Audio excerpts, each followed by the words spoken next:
Hi, everyone. I'm Leanna Gamber-Thompson, Digital Project and Operations Manager here at EdSurge. EdSurge is a news and information resource helping bring you the best in education technology through our news stories, research programs, and community activities, which include live conferences and events like this webinar. At the end of last year, EdSurge joined ISTE, and ISTE stands for the International Society for Technology and Education. ISTE is a nonprofit organization that serves educators interested in the use of technology in education. For today's webinar, we've lined up a great group of administrators and educators for a conversation about how to turn bad data into good data. A quick note before we begin, the webinar is going to be recorded, so the recording will be made available to you after the live event via email. So I want to start by thanking Agile Education Marketing for the support that makes this webinar possible. Agile Education is the top marketing intelligence provider focused solely on the education market. And Verlin, one of our panelists today, is a co-founder of Agile, so excited to get his opinion. You may ask questions throughout the webinar using the Q&A feature or the chat function. So if you want your question to really be seen by the panelists, go ahead and stick it in the Q&A feature. We'll also be monitoring the chat, so you can stick questions in there, but if you really want to make sure that we see them, please use the Q&A feature. Feel free to chat with each other in the chat function, introduce yourself, your location. If you have ideas and resources, bring them in as we go through the conversation. So I want to introduce the panelists on today's call. They're a really great group. We're joined by Ashley Chitwood. She's the Vice President of Marketing and Enrollment Management at Naropa University. That's in Boulder, Colorado. Javier Encinas is the Vice President of Marketing at Accelerate Learning. And Accelerate Learning is a research-based national leader in pre-K to 12 STEM curriculum. And Verlin Stevens, who I mentioned earlier, he's a managing partner and CIO at Agile Education Marketing. All right, so I want to kind of set the stage for today's conversation by looking at a couple slides. This first slide here is based on some research from Experian and Financial Times. And this relates to the data that businesses rely on, including third-party data and in-house data. You can see that it is a constantly moving target. So 7.6% of contacts go bad each quarter. So that's every 3 months. Unless you think that is an insignificant amount, by 2025, customer data will amount to 163 billion terabytes. I think that's what all those zeros translate into. So the portion of the bad data that directly translates into financial losses is $3 trillion. So the big takeaway here is that it's really crucial for companies to practice good data hygiene and put a plan in place for how to do it.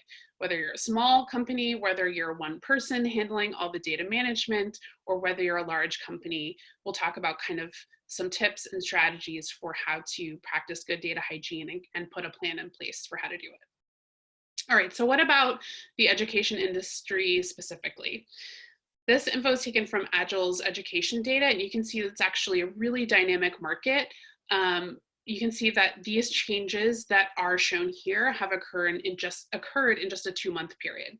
So this is kind of an example of a report that Agile might share with some of its clients. They collect PK to 20 data, and you can see how much turnover there is just in 2 months. So there are personnel changes. This is pretty straightforward.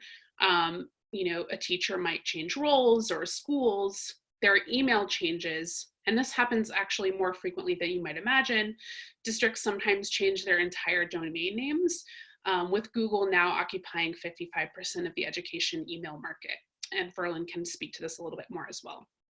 So if your company is using sort of outdated domain info to reach out, then you risk being blackballed or running into domain reputation issues. And of course, one thing that I don't think about very often is that schools sometimes change physical locations. So they might remodel, 2 schools might merge, etc. And this can be a real problem in higher ed as well if you're mailing out physical samples to a school. So there are lots of turnover issues that you can run into. What's the bottom line? Things are constantly changing in the education market, and it's really so important to try to stay on top of those changes. In fact, someone that I was talking to from Agile mentioned that some folks are cleaning their data on a weekly basis, that there's so much change going on. All right, so that's our setup, but let's get to our panelists' perspectives on managing data. They represent a really nice, diverse range of experiences. So Ashley's in higher ed, Javier works in K-12, and I know they have a lot of great advice for you. So I've asked the panelists to speak to a couple specific questions and then to give some tips and experiences from the field.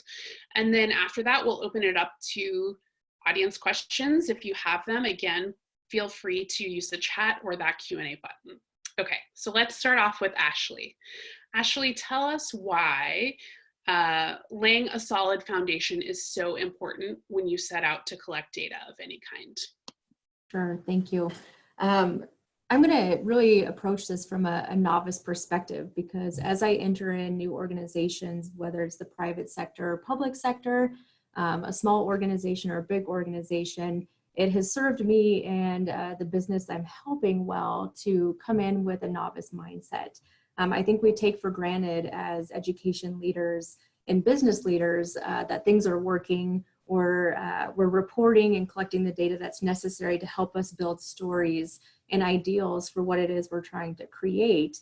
And oftentimes what I find is what we believe to be true, or what other businesses or leaders expect to be true, is happening. And when I come in from a perspective of help me understand, teach me how this works, and you'll get some one-liners from me, but I always ask and say, I assume everything's broken when I come into places, and if things are working great, fantastic, but if they're not, at least I've found opportunities.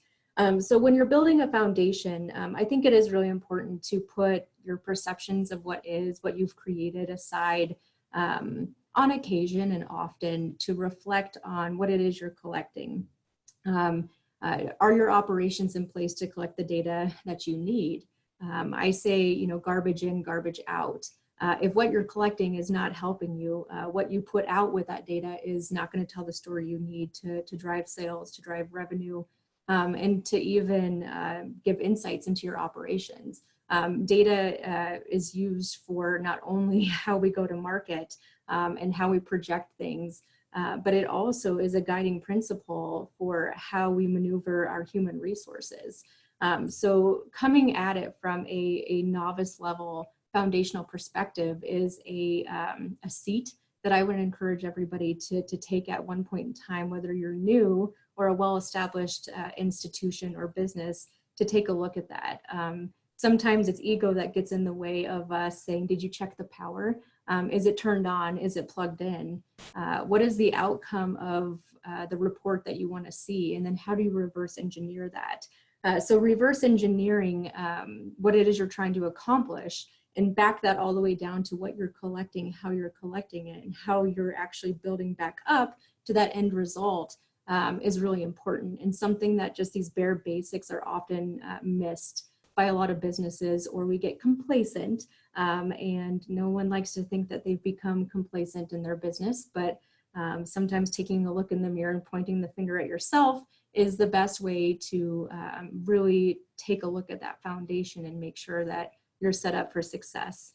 Reviewing this type of thing on a regular basis is important, but to do maybe a deep dive of what I'm explaining on an annual basis with your leadership team, or a team of people who manages different areas of your business, whether it's marketing, sales, operations, obviously your IT team, but how do you get everyone together once a year and review what it is you're collecting, how you're collecting it, and making sure that the experience that not only your internal staff understand, but if you have outward consumers that are working through your system that is creating the data that you see, what is their experience and how are the changes you're making impact that? That includes establishing what you have as best practices. Do you have a committee to review these foundations? Do you have a committee who reviews what I call a data cookbook? A lot of different institutions call this different things, But a data cookbook essentially allows everyone to be on the same page of what definitions of certain terms are. In higher education, how do you define an inquiry in an applicant or an enrollment? What are retained students? What are at-risk students? And how are those defined and how do we measure those? So having a data cookbook and something to always point back to make sure we're aligned with what we're trying to capture and what data we're using to establish what goals and what outcomes. So having that set up, and if you don't have something like that set up, I highly encourage you to do that as part of evaluating a foundation to not only the data you're collecting now, but how you'll collect data in the future. And I think having those things is a good precedent for setting a foundation to getting good data or improving the data you have to get the answers you need. Amazing. So many great tips in such a short amount of time. Thank you, Ashley. I love that idea of a novice mindset and kind of going back to square one and saying, you know, what are we doing right here? What can we do better? Not kind of being too confident and really reassessing. I think that's great advice. I want to turn it over to Javier now to talk a little bit more about the K-12 space. And you're sort of coming at this, Javier, from a marketer's perspective. So once you've laid that foundation, what's your number one tip for kind of using that data effectively on the ground? Sure, no problem. Thank you. Sure. Yeah. So, I want to start first with my approach is, in the K-12 market, I've worked for some larger publishers as well as some smaller startups. And the landscape is different for every one of us, depending on where we're at. So in most of the cases, we are supporting a field-based or an inside sales organization, and we're working with CRMs. And in those CRMs, we have two options. We can import data from a reputable data provider that will continuously update that for us, and we do pay for that data and subsets of it. Or we can maintain that CRM on our own and rely on our feet on the street, our sales reps, to inform that. And to an extent that is helpful for that field rep that's cold calling and that is working a subset of accounts that they've been assigned. But as a marketer, our job is to canvass the market, identify where the needs are, what the pain points are of different folks in that market, and then provide them with the solutions that are available from us in order to solve those pain points. So with that, your CRM sales rep managed only model may not work very well because the data may not be as reliable. It may be outdated very quickly, or you have turnover with your sales rep and an account isn't being managed. So from my perspective, I think what I want to approach is talking about one size not fitting all. Ensuring your data is accurate enough for you to segment the message that you're sending out to the market is extremely important. If your brand is associated with just the I call it pay and spray sort of model, where you're just pumping and pumping and pumping the same message to everybody, your brand is not going to have the solution-oriented focus that you would like. People aren't going to immediately resonate you with somebody that can solve their problem. They're going to resonate your brand with somebody who's just trying to sell and sell and sell and isn't really concerned about what their individual unique needs are. So making sure that the data is quality data when you're sending that message out and those differentiated messages is extremely key. And then I want to touch again that having that solutions-based approach is always a key to ensuring that your brand has fidelity. And having the right data in order to communicate the right message to the right person is where that starts. So that's kind of the core message that I want to send across after I've established how I'm going to manage my data. And that's why it's so important for me to have good data.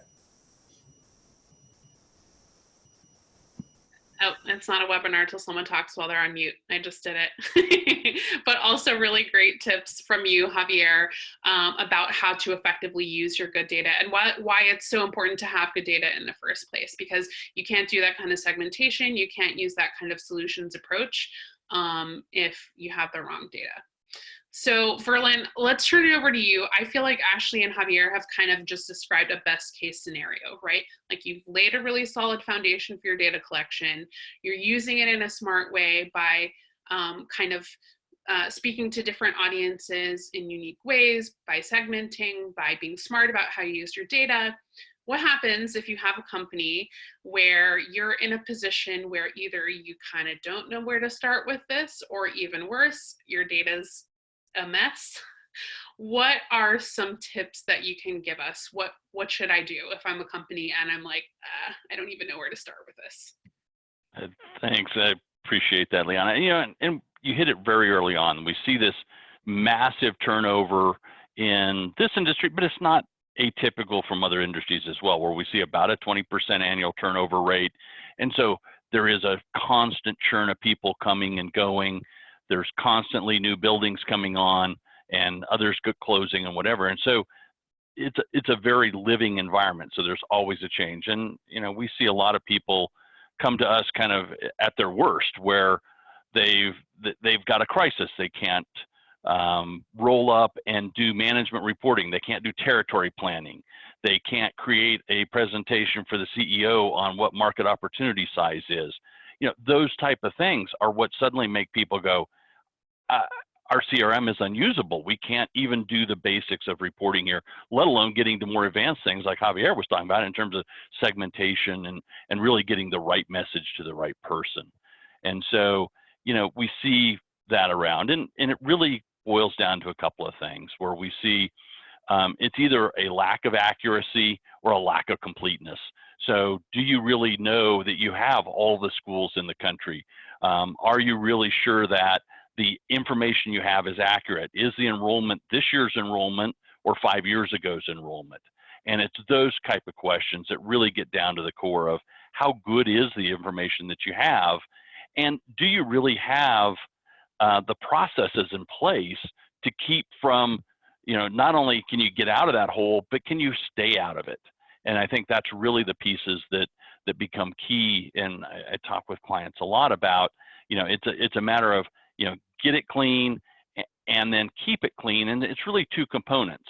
And the get it clean piece is really identifying where you have data problems. We see all the time, we were talking about it just yesterday, where the building name gets used as a dump all field for all kinds of things. Oh, dash dash closed. Oh, parentheses duplicate. And you're like, why do you put that in the title of the building? The main account name suddenly gets garbaged with all this other stuff. Try and get those kind of things under control. And Ashley said it with the data cookbook or data dictionary, data governance, whatever you kind of want to call it. But it's a matter of saying, we're going to treat our data as a real valuable asset, and we're going to work to keep it clean once we get it there. And to get it there is a one step at a time process. You know, you got to work on, you identify where the biggest problems are. Are they duplicates? Are they lack of data? Are they inaccurate data? And start chipping away at each of those pieces that when you look at it as a whole, it seems insurmountable. But once you start to break it down into the component pieces, it's really something that's very, you know, it's certainly well within the capability of doing. You know, there are only, you know, 150,000 K-12 schools in the country, 7,000 higher ed organizations. You know, you get into people, it gets to be a bit larger there, but that's where you really need a data partner. But on the basics, we're not talking about, you know, millions and millions of institutions. We're talking about a pretty manageable set. Yeah, and I think that kind of relates to something that I want to ask Ashley, which is, you know, you talked a little bit about this idea of putting together a data cookbook and then involving multiple stakeholders. So the question that I have for you is, by doing that and by sort of taking a step back, I think a lot of us really look at data as something really impersonal, but what does it mean to humanize the data? And I think I'll start with Ashley, but I think any of you can kind of speak to this, you know, Javier, particularly with like that solutions approach. What does it mean to take sort of an approach to your data management or your data hygiene, where what does it mean to humanize the data, and how can that help? Sure.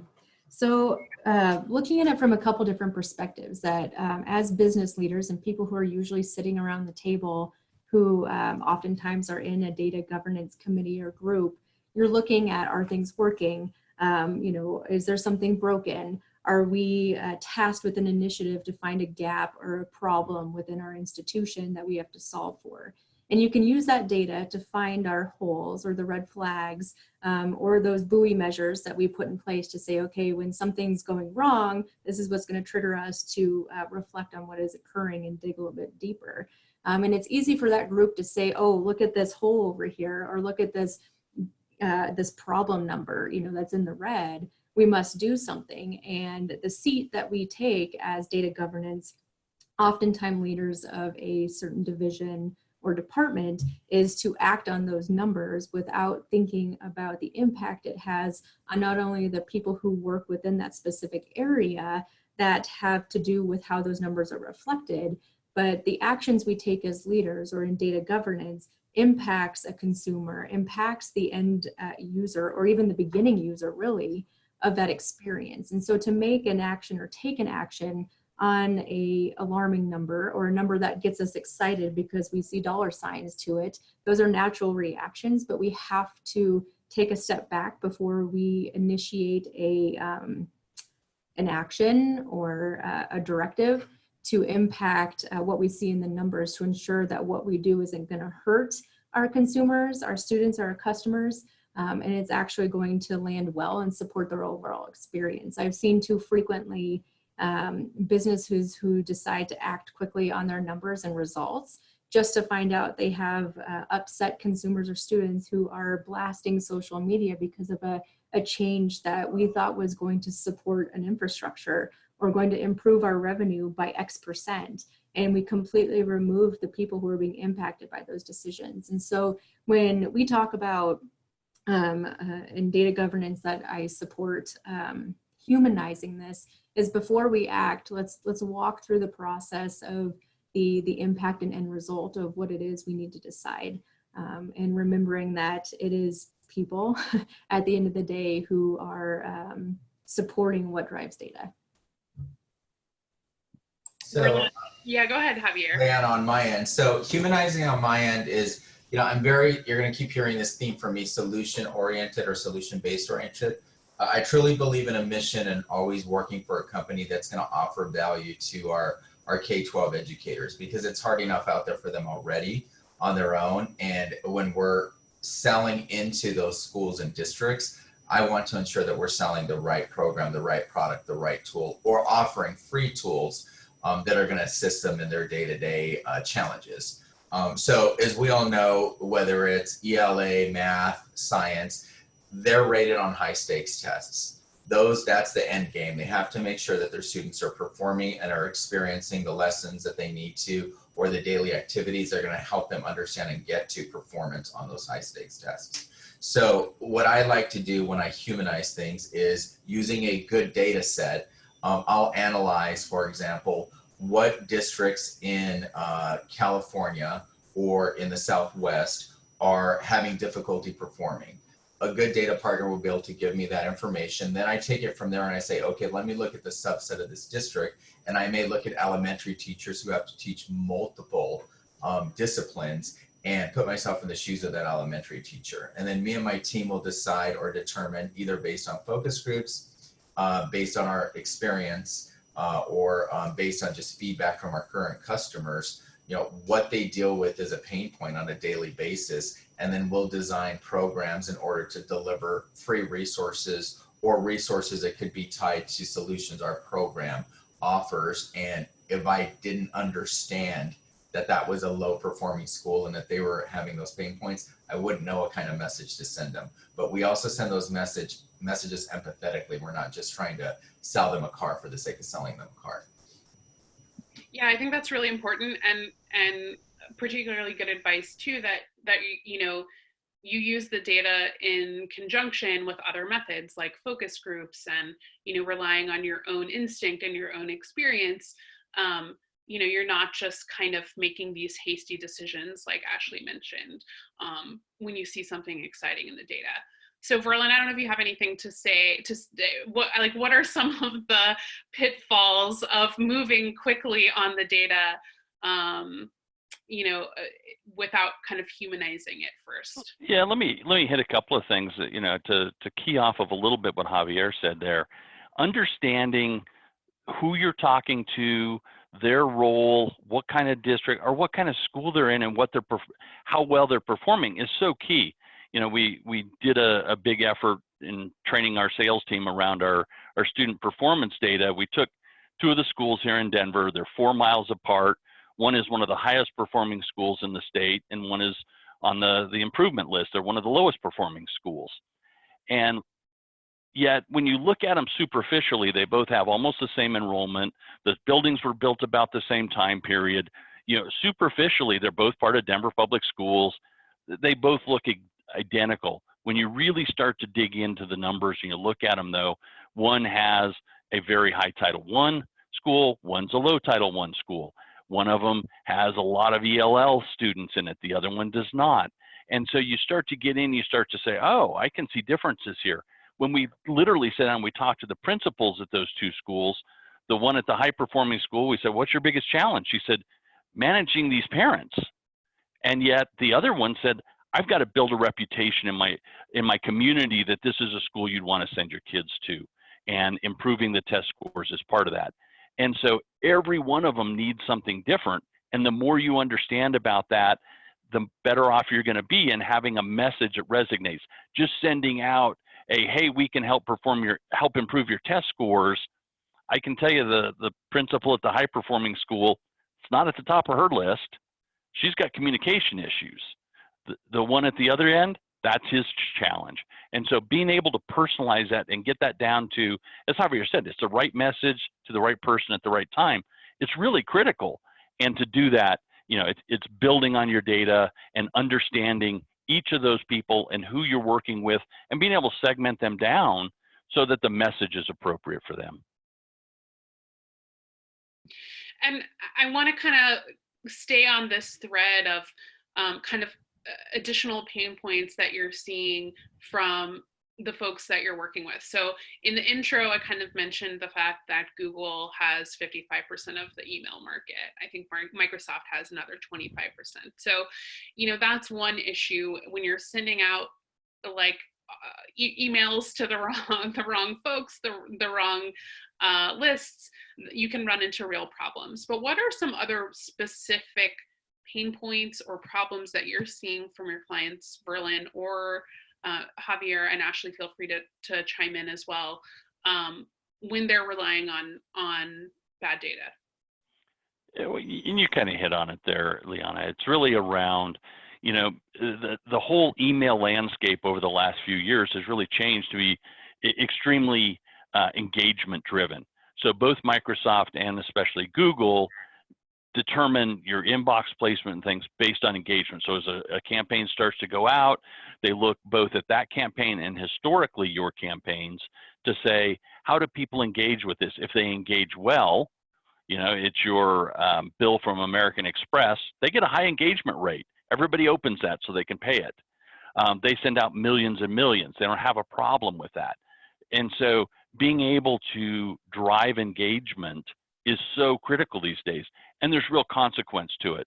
If you get blocked by Google or get delayed in their ability to deliver, Microsoft is infamous for that, suddenly you can lose 25%, 50%, or more of your audience is blocked from seeing your message. That suddenly makes your marketing just tank. And nobody wants to be in a position where they've gone over the threshold of, oh, we weren't driving enough engagement, and so Google's decided we're spammy. That's a terrible place to be. So I'm gonna jump in too. There's sort of 2 pain points I want to talk about. One of them is, and Berlin touched on it already, if you receive a high volume of opt-outs, you've eliminated your opportunity to send the right message to that person at the right time. So I'll just leave it at that. I don't need to belabor that. I think it's pretty self-explanatory, and we watch our opt-out rates very closely and try and understand why we're receiving opt-outs. But I'm going to take a step out. I'm going to look at this from an executive standpoint, and I'm going to look at it by my sales team and the cost of a sales organization. So taking the marketing lead out of the mix that's handed to a salesperson to nurture, or a marketing engine to nurture, our sales team uses data on a daily basis in order to structure their day of their cold calling, in order to identify an area that they want to build their territory in. Or for our inside reps, they use the data in order to target from a sales marketing perspective with cadences that they've set up. If our data is wrong or we don't have effective data in our CRM for those sales reps, they're spinning their wheels. And the cost of a sales rep or the opportunity cost of lost revenue of that sales rep time is huge. And we see that in the top line if we're not arming them with what they need. Ashley, do you want to add anything about kind of in the higher ed space particularly? What are some dangers of relying on outdated or bad data? Sure. I actually speak to what Javier said because I'm speaking as a higher education administrator who is a recipient of many of those emails. And I mean, he's absolutely right. I mean, the things I opt out of damage my perception of what that business is or what they're going to offer me, even if it could be of value to my organization. It's the approach, it's the wrong message, it's misspelling my name. It's things like that that do matter that I won't give you the time of day. It's just it's an opt out, it's a delete. And I, in the back of my mind, I remember that. So, it drives home what both Javier and Berlin said about really taking care of those details, because those details, you have missed opportunity over things that should just be really simple if you just put a little more focus into it. So speaking as a consumer from that perspective, from my perspective of with marketing and sales, and specifically looking at the recruitment of students, not having the appropriate fields set up to collect the right data for us has been the biggest challenge. I mean, we have a lot of new students that we need to work coming in and monitor how they move through our CRM and how they experience our brand. But when we go back to look at historical data or data to represent, the life cycle of a student, 4 years more or less for an undergraduate, and do they continue into graduate education? That data not being connected for us is a really big problem. How do you connect a student coming in and carry as much information forward through the different systems, whether it's SIS or through a CRM, but how do you connect all those data points? You're using old data to marry new data 4 years later to build a story about that student journey that becomes disconnected. And so I think in addition to carrying forward information you collect on the front end and somehow connecting it on the back end becomes really important, because that data, it becomes outdated and not relevant when it's not connected. And so it's a different perspective, I suppose, from what Javier and Berlin have, but from my internal higher education perspective, not having those things connected become a bigger hindrance for us. As well as how do we find more students that retain and more students that graduate, and what are those initial findings that we don't carry forward? Yeah, I think that's a great example, and made me think too about a question I had for each of you, which is, what about sort of the little guys, right? So Javier mentioned kind of trying not to put the onus on his sales team to track like every last detail in Salesforce or whatever, or in the CRM. So, like that just creates sort of a nightmare situation for the sales team. But what happens when you're in a university setting or a startup setting where it's like one person who's having to kind of manage all of this? What tips would you have for smaller companies who are trying to kind of do their best with what they have? I don't know, Verlin, if you want to start, if you might have any tips. We work with companies of all different sizes, from some of the largest educational publishers to, people that are, literally a 2-3 person operation. And their challenges are all different in terms of that, but it comes down to, and Javier kind of said it, that you don't want your sales team being your data entry staff to start with. So if you don't have a big sales team, you're never tempted to say, oh, we'll just let our salespeople do all these updates.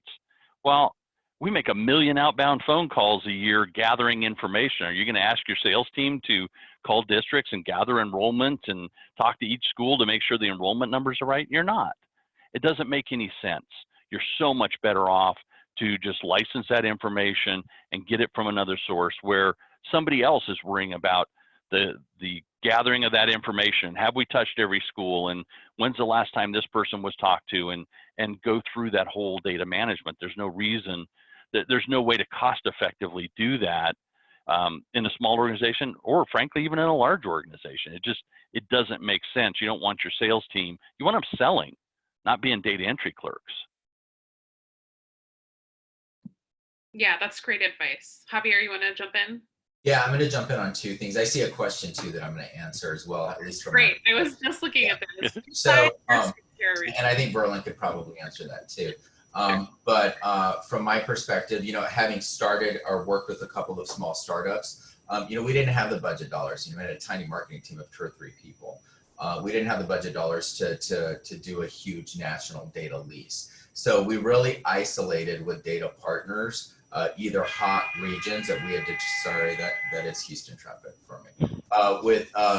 We really isolated markets that we wanted to incubate first so that we can minimize the cost of a data lease, or we worked with data partners to target, and we would just purchase data for very focused subsets. Like I said, we only want people that are focused on special ed in this market, or even down to the zip code, and that really helps you isolate the cost down where it's manageable, so that you're not spending money where you don't need to, and then you just grow into the relationship.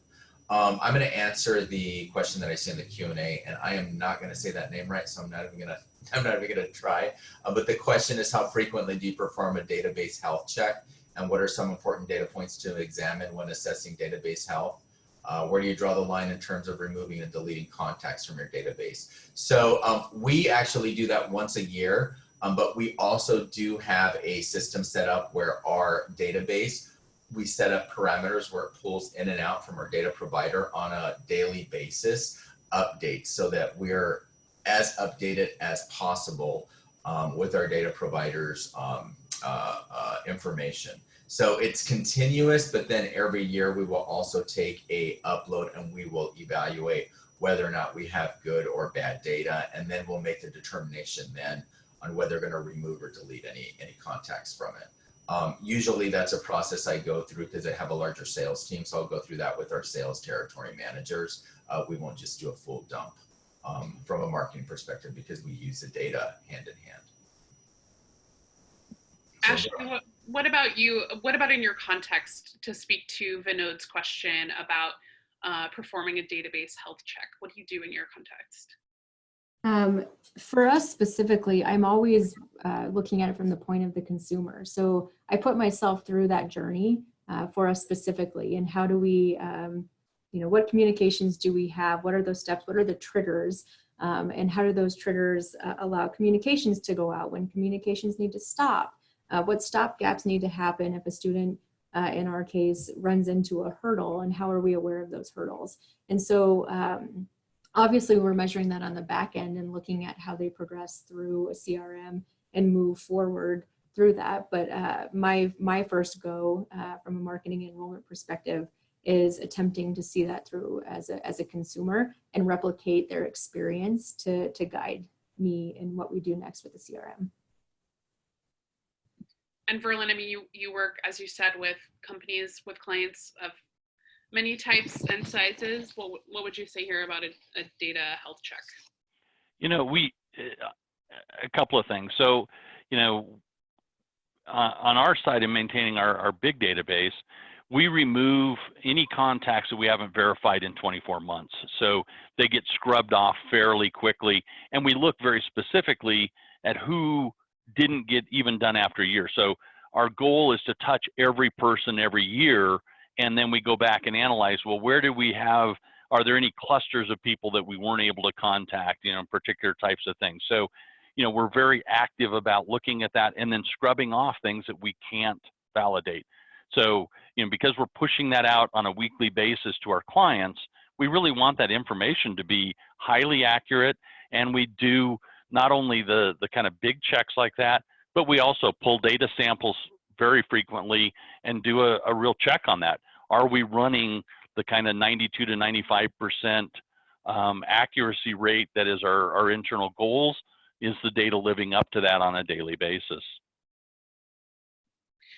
We have a couple more questions, which I want to get to. Ben Garner put 3 questions in the chat, 2 of which I will ask Verlin right now. They're more Agile data set specific questions.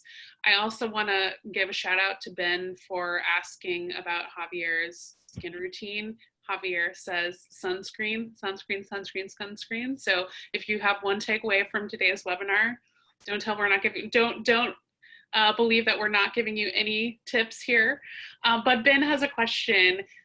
Do you have a way to track individuals moving into new positions in new states or school districts? You know, we don't, that there is no universal numbering system for educators across the country. The you know, NCS or nobody provides a way to do that. We do track within a district movement, and we've done that for many years now. And so we can see kind of their progression. This person was a high school principal and a middle school principal. Now they're director of elementary education, and we can see that movement. We've done some experimentation. We had a client, in fact, we still do, that wanted a report done quarterly on superintendent movement. So we really looked at superintendents and can we track them across the country. And what we did there is we eliminated all the I want to say 500 most common surnames. So the Andersons, the Davises, the Jones, because they're just not unique enough to be able to track that person. There currently exists, my recollection, 4 or 5 Steve Andersons as superintendents. So I can't differentiate one from the other. And you can't even do it kind of geographically. Superintendents, for instance, will move clear across country for a great opportunity. We saw a few years ago, the super in Boston came all the way from San Francisco. So there's no way to even geographically kind of do that. But we got, with eliminating those most common surnames, we really got down to a set that was, we felt 85, 90% accurate, where we could track these really key decision makers and their movement. So we've done some special projects around that. We've had success in doing that. It's not 100%, and so you've got to have a little bit of a conversation that says, we think this is 85+% accurate, and that way you can see where these superintendents moving. You know, in general, I think the way I try and work with clients is look at it more on a territory basis. So I built some reports like in our Salesforce demo that says, who are the new superintendents or new principals in my territory? And so every week you can see who's coming on, and then you can start a dialogue to introduce yourself, introduce your product, whatever it is that might make sense there. So tracking across the country, very difficult. We've done it in some isolated pieces. The other question Ben had was really about teacher certification numbers. And we do gather a lot of information predominantly around highest degree earned and the people's certification. I'll have to go look. I don't think I've ever been asked a question about the certification number. We may actually have that information. I don't believe we publish it, but we may actually have a fair amount of that information. We can certainly look at that, reach out to, you know, either myself or any of the sales team here at Agile, and we'd be glad to dig in and see if that's something that we either have or we could gather as part of the process where we gather that information currently. Super helpful. Thank you, Verlin. And we actually have 3 more questions in the Q&A here, so I want to make sure that we get to at least some of them. EAF has a question. Are companies being proactive in meeting the EdFi data standards to help with interoperability? You know, on my end, I can answer that, that yes, our company is very focused on that. That does run through our technology department. So it's a little separate of marketing, but in our marketing efforts, depending on who we're talking to and what solution we're pushing out in the space, we will we'll message that based on some of the larger urban districts that we've been able to identify have subscribed to that. Okay. And we have another question from Amanda Chang. She says, how do you use data to target and recruit users for user research? How does your approach differ for current users of your product versus non-users or leads? Javier, do you want to take that one too? Yeah, I'll take that one. That sounds very product focused. Yeah. I'll use the database to identify, like I said, if we are trying to develop an emerging product or a companion product. we'll look at it in two sets. We'll look at it in the set of our existing customers, and we'll look at usage data to determine whether or not we want to split it between people who are low users, high users, just dependent on, on what we're looking at asking in that study. Or we will go to our third-party data vendor, and we'll identify who our sample audience is going to be. And usually I'll have a third-party research firm I'm working with, and then we'll tap into that database and we'll deploy it, usually through an anonymous measure to make sure that we get the right information back. So I hope that answered your question, but I do use the data internally from our CRM, keeping it super clean so that we can understand our customers. And then also through our prospecting database, we'll access that, but we usually work with a third-party research company. Any other thoughts on user research or how to manage your own data versus lead data? Okay, so I'm going to move on to another question from an anonymous attendee. Is there a service, this is a very practical question, is there a service you recommend using for teacher verification? We're already looking at Sheer ID, but would be interested in something better. We certainly, on our side, we have developed a series of APIs that allow for access into the data, allowing for things like teacher verification. So, we currently have that available. It's something we've had for a long time that allows you to look by name in school or by email address and be able to determine validations. We drive some of the largest teacher verifications off our data set. For instance, like the Microsoft Office discount verification program we run off the data set here. So, we certainly have a lot of experience in that particular area and being able to verify teachers. But we can work very specifically to tailor that to your specific needs. Okay, great. And there's one more question, which I think, Verlin, you kind of maybe already answered pieces of, but John B asks, what are the sources used for capturing data on educators? Everywhere we can possibly get it. So, we get data from each of the state departments of education, various things about particular buildings, sometimes around educators, and they're in different data sets. Sometimes it's, school contact information, other times it's licensure information. So we get it there. School and district websites is probably the biggest source. Probably 70% of that comes from school and district websites. The third is direct phone calls. Like I said, we make nearly 1 million outbound phone calls a year, reaching out to gather things like enrollment or particular assignments and things where the information is not available on the website. Yeah, on my end, Verlin, I don't know how often this happens for you, but I will shoot back to Agile reports of data that is inaccurate immediately. So any bounce backs that I get, I shoot a report right back to them all. Or if I have an individual rep give me any intelligence that a superintendent changed their name, or they give me that feedback, we just forward it directly to one of our contacts at Agile, and they update it or research it to update. So it's a two-way street. You're communicating back when there is outdated data. Correct, because once they update that in their stream or in their data set, it immediately comes back to through an API to my CRM. Yeah.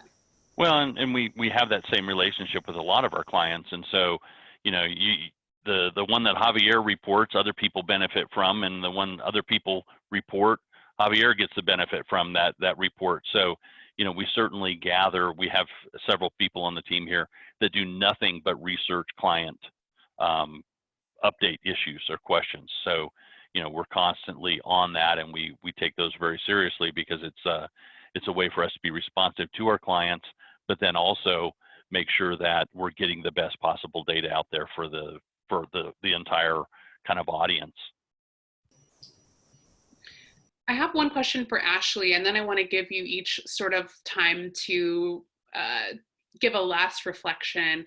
We had a question come up on Facebook about FERPA and sort of managing regulatory agencies when it comes to data. I don't know if you want to speak a little bit about how you do that in higher ed, Ashley. Sure. And I'll just make a note that I am not a compliance officer and I do Yeah, not work yeah. in compliance. So I'll just put that out there. But as someone who needs to participate in that, in marketing and enrollment management, a lot of what we experience in higher education is making sure that we have trainings and protocols in place, as well as parameters within our systems of who has access to what information and how often those who have access to sensitive information gets training. And a lot of those trainings are canned or packaged. FERPA regulations specifically are something that marketing and a lot of folks that work in enrollment management have to undergo at least twice a year. And we have verbal conversations about it regularly, about what is and is not acceptable to release out, including to parents, where, you know, it's you get into the heated conversations, for example, and you want to give information that simply you can't due to FERPA specifically. So a lot of what we have is built in our data governance of those checks and balances we have in place for meeting the standards of FERPA and making sure that we keep people trained with that. And so being part of the operations of those trainings being facilitated has really been my experience. But just like anything, there's no messing around with those type of things, and having those checks and balances is imperative. It's one thing to put a training out. It's another thing to track who has taken the training and completed it. And upon completion, have they answered a quiz afterwards to show that they understand the content that we are responsible for. So that's been my experience in being trained on those regulations, and then how our systems are manipulated to block off information, whether it's grades, social security numbers, etc., to users who do not need access to that information, to put some of those measures in place to comply. That's helpful. And I think extends back to what you're talking about at the very beginning of the webinar, which is to be really thoughtful about the process from at the start and lay a strong foundation. So again, thinking about those regulatory processes from the very beginning and how you do things. So we have about 8 minutes left. I want to kind of do a go round and let you each kind of give a last thought. I have one question, which is, do you have either any last tips for businesses or other agencies who might be looking to improve their data hygiene? Or is there something that keeps you up at night when it comes to data management? So I'll let you pick, but if there's not something that keeps you up at 3 o'clock in the morning, that's okay. You can give some additional tips if you have them, but anything that you might want to share with our listeners to kind of wrap up would be really helpful. Does anyone want to start? I don't want to pick on you. I'll start. It's Javier. Okay.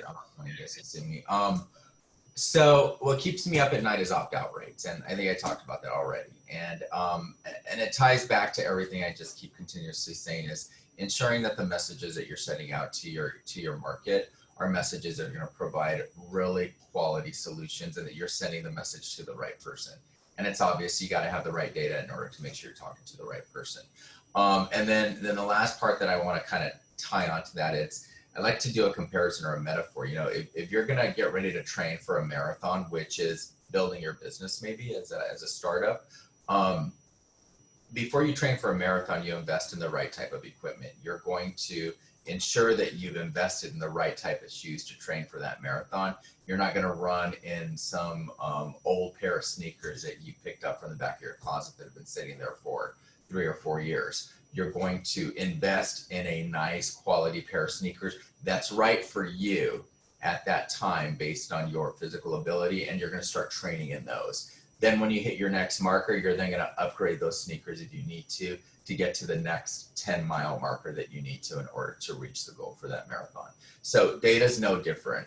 The metaphor is, you know, you need to make sure that you have that foundational data, even if it's at a very basic level before you start that marathon, to get where your end goal is. Great advice. I love the marathon metaphor. I think it works really well here. Ashley or Verlin? Sure. I guess what keeps me up at night really is fearing we have students falling through the cracks, and our data and our systems are not supporting us and our students to identify those who need us the most as those in higher education. And so it's everything from, are we communicating appropriately on the front end before they become a student, as well as every piece of data we're collecting through their student journey. Do we have enough information, and are our systems working to notify us when someone needs our help to see through completion of a degree program? So it's all interconnected, but you know, I do wake up at night worried that something's broken, or I forgot about something, or the team forgot about something that needs to be addressed for us to protect the student experience. I feel like that's a great point. You know, again, going back to that humanizing the data, right? Like the stakes for you are making sure that your students are getting the best learning experience, right? And the best experience in higher ed. So the stakes are quite high. So good way to kind of go back to that earlier point as well. Verlin, any tips or anxieties that you want to share with our audience? Well, luckily I'm one of those people, I sleep like a rock, so nothing keeps me awake at night, so I don't have that. But I think to go back to kind of one of your intro slides, you were quoting the Experian study of the cost of bad data. You know, one of the pieces that came out of that same study was that roughly 10% of revenue in an organization is lost due to bad data. And, you know, as a business owner, I think about that quite often. If I could gain 10% in my revenue by cleaning up dirty data issues, I'd be all over that. You know, that there's the small amount that I would spend in cleaning that up would certainly be offset by the revenue gained. And I think when you put it back into those kind of numbers, it becomes kind of a no-brainer to say, wow, this is a problem. This is what the real cost of this is. And if it's costing my business 10% of the revenue, that's a massive impact. Huge. That's huge, no matter the size of your business, right? Exactly. Yeah, that's a great point to end on, I think. So what a great conversation. I have to tell you, I learned so much just on a personal level. So thank you all for teaching me and for bringing in all this great advice and your expertise from both higher ed, K-12, and of course, Verlin from Agile. We have a couple closing out slides. I want to share with you that we have compiled a list of resources from Agile, and if any resources came up in the webinar, we'll also share those as well via email. And we have recorded the webinar, so we will send that to you as a follow-up email. We're also happy to hear from you. So if you have particular topics that you would like to cover, you'd like to see us cover in webinars, you can let us know. We always appreciate your feedback. You can email us at webinars@edsurge.com. Again, huge thanks to our panel, Ashley Chitwood, Javier Encinas, and Verlin Stevens, and also to our sponsor, which is Agile Education Marketing. Again, I'm Leanna Gamber-Thompson, Digital Project and Operations Manager at EdSurge. We provide the latest resources and news about how technology is shaping the ways we learn and teach. You can sign up for our free newsletters or find more resources at edsurge.com. And to check out our other webinars, you can go to edsurge.com/e/webinars. Thank you, everyone. We really appreciate you tuning in and appreciate all your questions. We hope you have a great afternoon. See you next time.